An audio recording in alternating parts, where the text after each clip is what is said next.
Dito isso, vou para a pergunta lá, João Kleber, e te pergunto uma pergunta um pouco sensacionalista, que é, se você tivesse que selecionar um episódio, ou talvez uma soma deles, porque às vezes a tortura é mais na constância do que no episódio específico. Mas se você tivesse que selecionar um episódio que você considera a pior coisa que você vivenciou dentro da sua jornada, dentro do convento, qual seria ela? Seria o dia que eu passei mal do coração, que eu tive uma crise porque eu tenho problema do coração. E eu fui falar com a irmã, e aí a irmã não fez nada, e ela fez eu decorar a capela passando mal, porque tinha que ser decorada por mim. E eu decorei a capela, e à tarde eu passei o dia inteiro mal. E à tarde eu tinha que ir na missa, e aí ela fez eu caminhar 30 minutos com uma crise de coração. Quando eu cheguei na igreja, a madre estava lá, e eu falei, madre, estou passando mal. E ela falou assim, eu já sei do seu piti. E eu não tive nenhum tipo de socorro. E quando eu tive essa crise aqui fora, que eu fui no médico, na hora colocaram classificação de risco no meu braço, e eu passei a noite na UTI. E a enfermeira me deu uma cadeira de rodas e falou assim, ela não dá mais nenhum passo. Então, ali eu vi que eu sofri um atentado contra a minha vida, né? Porque eu não tive nenhum tipo de socorro e realmente eu estava passando mal. E um outro episódio também, que é negligência de saúde, que eu falei até na outra live, sobre uma irmã que ela tinha muita dor de cabeça e ela ficava chorando de dor de cabeça e aquilo me afligia. Eu falava para minha coordenadora, leva ela pelo menos ali no convento para medir a pressão, para ver se não é a pressão. Resultado final, essa menina, ela era italiana, ela teve que voltar para a Europa porque o irmão dela estava...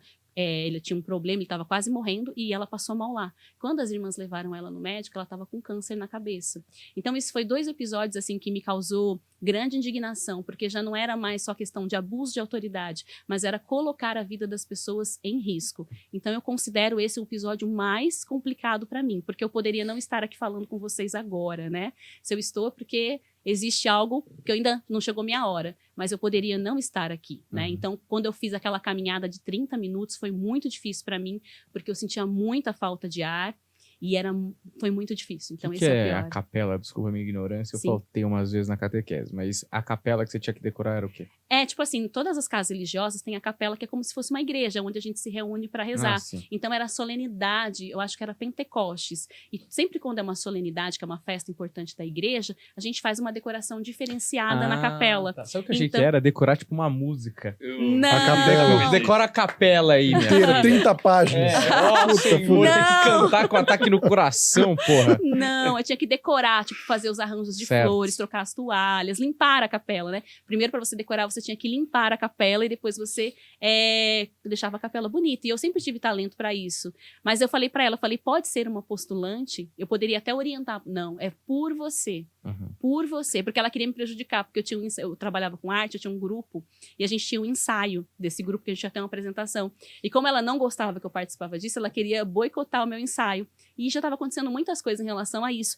E isso que aconteceu fez com que eu ficasse nervosa. Então, quando eu estava correndo para ensaiar, eu fui dar um salto na dança e aquilo me gerou uma crise. Só que ainda tinha que decorar, então ela não me privou de nada, entendeu? Mesmo falando que eu estava passando mal, você vai decorar a capela. Mesmo falando, não, eu passei o dia inteiro mal. Dia inteirinho, eu fiquei mal.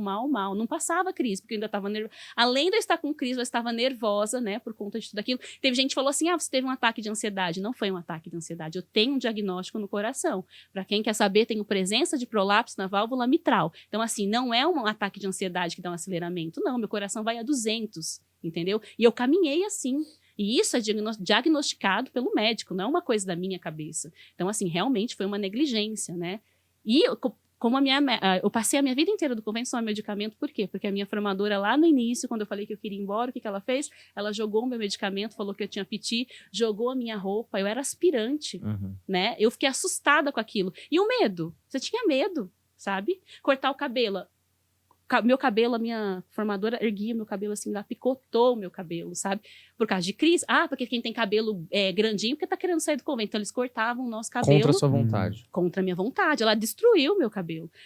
Quando eu tava já pra sair, eu tava com o cabelo um pouquinho maior. Aí a madre falou assim pra irmã, né? Fala pra Bruna que ou você corta o cabelo dela, ou eu. Ela escolhe. Aí eu falei assim, eu não queria cortar meu cabelo. Porque eu não queria ir embora do convento de cabelo curto, né? Sim. Aí eu falei assim, então você corta, porque aí a irmã, ela era mais caridosa, então ela cortou assim, não cortou muito. Mas você vê, não podia aparecer o cabelo, tá em crise. Se aparecesse o cabelo, tava em crise, mas o meu cabelo vivia aparecendo, né, porque eu vivia em crise. Então hoje, por exemplo, as pessoas falam assim, você não tem vocação, é o que mais falam também os conservadores, né, você não tinha vocação pro convento. Não, ao contrário, eu acho que eu fui muito mais freira do que muita freira que tá ali dentro, de verdade. Eu era verdadeira, eu tentava fazer tudo corretamente. Isso a própria irmã, a irmã Fé, que eu sempre falo o nome dela, eu sei que também ela vai ficar brava, mas o dela eu falo mesmo, porque eu amo ela. Ela chegou a falar depois que eu saí, você era muito mais freira do que muita gente que tá aqui dentro, entendeu?